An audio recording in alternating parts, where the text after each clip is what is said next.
This is Active Christianity's Living the Gospel podcast. Join us as we explore different aspects of the gospel according to the Bible and how we can put this into practice in daily life. Hi, everybody. Welcome to another episode of Living the Gospel. I'm Kathy. And I'm Julia. And the topic of today's podcast is, it was kind of inspired by one of my favorite quotes from a woman named Esther Smith. Kathy, who's Esther Smith? Well, we do talk about her actually quite a bit. Like Malenko and Eunice had a whole podcast about another quote by her, which is Malenko's favorite quote. He's mentioned it, I think, several times. We're living here to be formed for eternity. And I know we've talked about her before, so just wanted to give a little bit of background information. Esther Smith is a woman from our church who passed away in 2007, and she had lived a long life of living for Jesus. And so at the end of her life, actually, a book was written about her, or in conversation with her. It is just an incredibly encouraging book, like the example that her life was. Yeah, she wasn't anyone special in terms of ministry or position, but she just had so much content in her life that they wanted to write a book about her. And actually, one of the men in our church went to sit down with her and have a few chats with her so that this book could be written. But she was very adamant that she didn't want any honor brought to herself. So what she said to him was, if this book is published after my death, neither you nor I should end up with any honor. Only God should receive the honor, and it is only him to whom the honor belongs. So she had no desire to tell her life story, it says, but if there was any possibility that anything from her life or anything she could say could be of help to someone else, then she was willing to let this book be written about her. And it's just a gold mine. It's absolutely incredible. And in the end, it has been an incredible help and blessing for so many people. So anyway, I have one quote from her book up on my wall, framed on my wall, and it's, not seeking our own is an extremely good solution to every problem.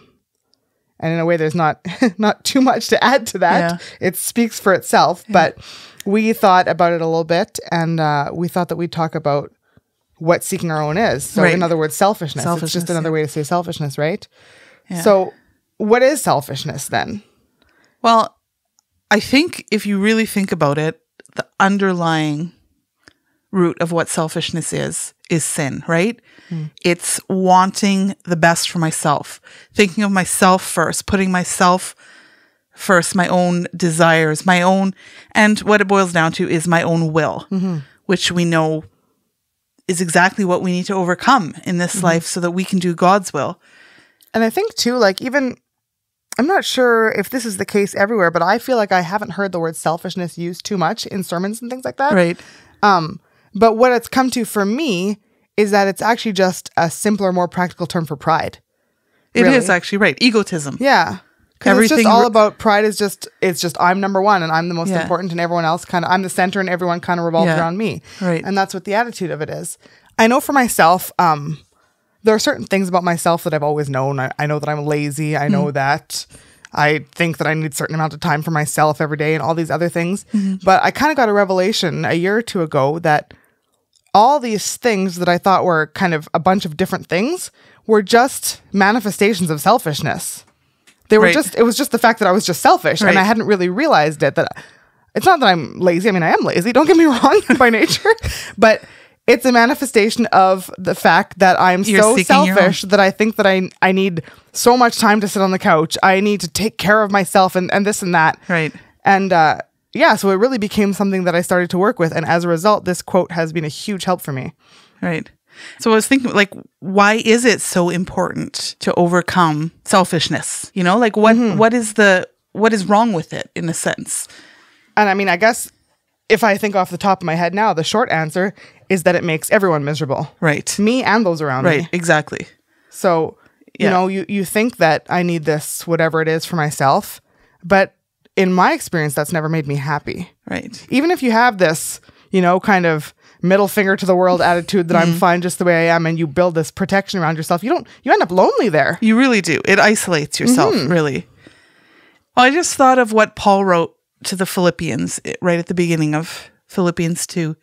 He wrote, "Let nothing be done through selfish ambition or conceit, but in lowliness of mind, let each esteem others better than himself.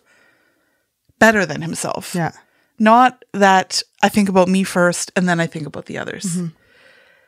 Let each of you look out not only for his own interests. So we do look out for our own interests, right? Like we can take care of ourselves. And we should. And not in a selfish way, but we need to take care of ourselves. So we look out not only for our own interests, but also for the interests of others, right? And that will involve me giving up my own will, my own selfish ambitions in order to look out for the interests of others, right? And there's lots of opportunity to do that. I mean, even if you have, a handful of close friends, each of those close friends are going to be very different. Right. And if all of us are just the way we are and completely unbending, then there's not going to be any fellowship in any way. There's no need to worry that you're becoming a doormat or losing your own identity by changing things that are in your nature, ugly things that are in your nature, to make it better for someone else. Right. And we're not talking about changing your personality. No, of course not. We're talking about getting rid of things that are selfish, that make it hard for others to bear you. Things like laziness, like leaving everything to someone else because I don't feel like it, for example. Being that person who always has to have the last word in a discussion or always has to be right and creates strife in that way. All of that needs to go. Yeah. Stubbornness, for example. Yeah. And it's a work to get rid of these things, right? Like we are egocentric by nature. That's how we're born. And you can see that with kids, like right from when we're babies, like everything revolves around ourselves. And that's our nature. So it's something that we very consciously have to work on, right? To be awake and to see when the motivations for my actions are driven by selfishness, or in other words, driven by sin that I see in my own flesh, right? So if we think about this quote again, this not seeking our own is an extremely good solution to every problem, then what I can do is I can ask myself, what is my problem? Right. What is it that I need a solution to? Right. Am I lonely? Well, we talked about, if you're feeling lonely, take a look and see if maybe you feel so lonely because you're not willing to be that good friend to somebody so that they're a good friend to you. Right. Could the solution be that I need to stop living for myself? Well, Jesus talks about laying down our lives for our friends, right? And I mean, the odds are very good that that's never going to be a physical laying down of our lives, but to lay down my own will, give up my own pride and my own opinions and my own demands for someone else, for example. Well, when you think about when we look at kids who are, so selfish and stubborn by nature, because that's how human nature is, and they cling to these things that when we as adults look at them, we see how ridiculous it is. Right. But if we could see our situations through the eyes of eternity, if you want to call it that way, and see how fleeting all of these kind of temporal things that we cling to by nature are, then we'd really see that it's actually so easy to just give this up for the sake of fellowship, for the sake of blessing someone else, making it good for somebody else, and therefore also building a stronger bond of fellowship between you and them. Right. I've often thought of that in different relationships. Things come up in every relationship that, because we're not all exactly the same and we have our own personalities and we have our own will and our own opinions and so on. But I've often just asked myself, what is more important now? This relationship or the fact that I'm right? Yeah. Or do I need to be right? Yeah. Do I need to get my way? Yeah.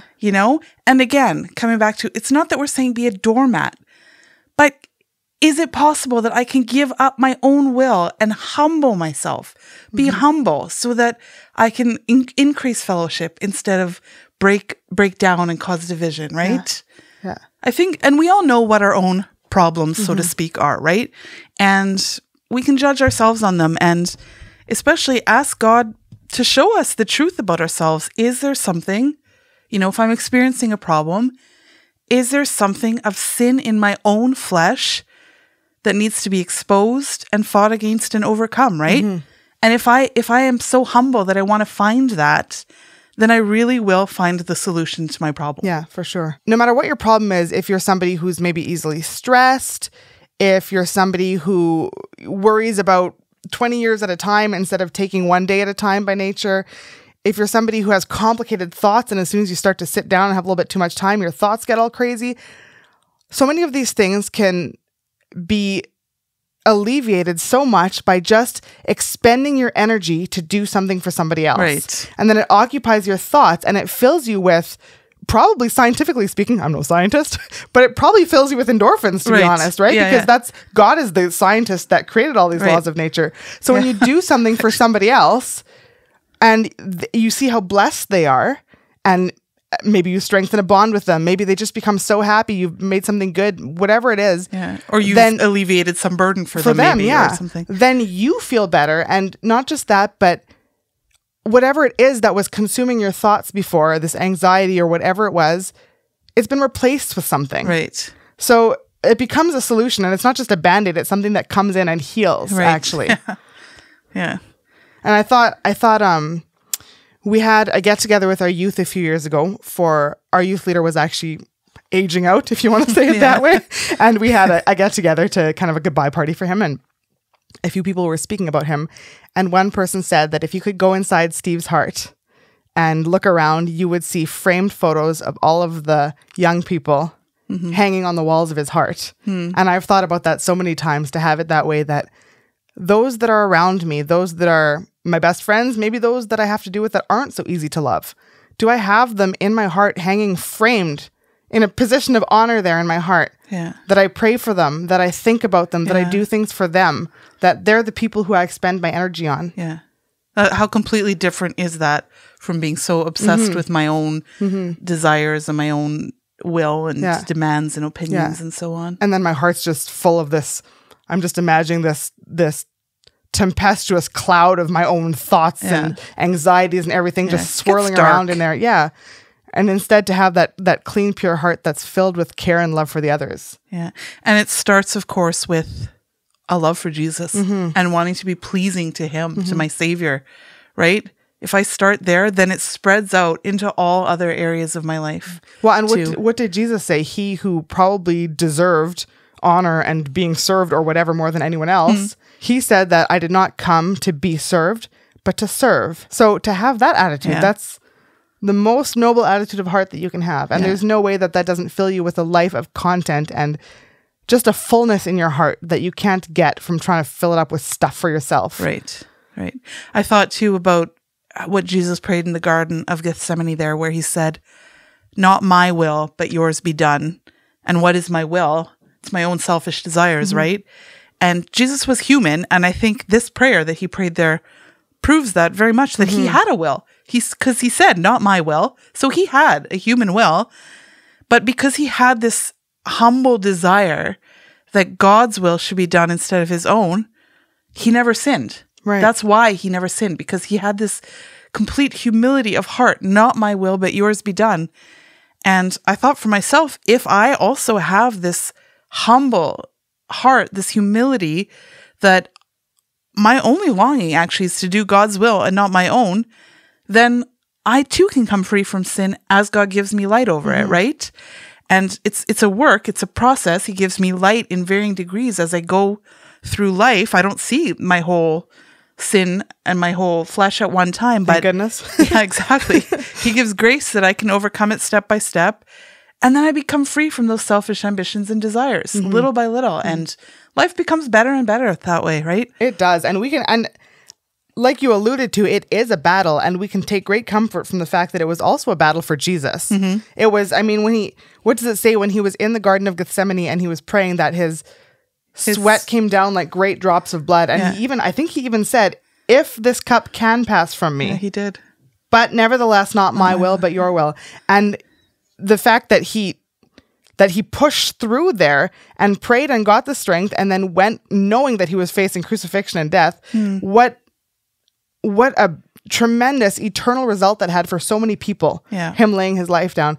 And in the end, he arose from the dead and went and sat down at the right hand of the throne of God. And he's our forerunner. He's not just that he did this and that was an amazing thing because he was the Son of God, but he came and he showed us the way to do it ourselves as well, to give up our own will so that God's will could be done on earth. Yeah, that we can follow exactly after him. And all these little things, these selfish thoughts, these points of pride, I think for myself, I think it's points of pride so often. Yeah. They can just be done away with, and it becomes extremely life becomes extremely light, actually. Like I was thinking about how much we have it in us as humans to require that everything be fair. And then these little points of pride that become like, oh, I've been mistreated. I deserve this. I shouldn't have to do this. All these things, they cause so much unrest. But if instead I can just give that up and be a blessing, it's so much better. Even if the other person doesn't meet you halfway. Yeah. Right? Because how many times have we read and talked about how nobody else can decide if I'm going to be happy or not? Right. Somebody not meeting me halfway cannot rob me of my happiness. Right? Well, because what makes us happy is when we start to get the virtues of Christ growing in us. Yeah. And I can do that regardless of what's going on around me. Actually, what's going on around me can lead me to that because I use those opportunities to find my own life and lose it. So the worse I'm treated, the better. That's a bold statement. God knows, and he sends us what we can handle. So But yeah, I thought, for example, like just little things around the house. If you feel like I do this chore more than the other person, and then every single time you think it's fallen on you again to do the chore, if every single time it becomes this little thing that festers inside of you, it can grow into this huge thing that you end up throwing in someone's face during an argument.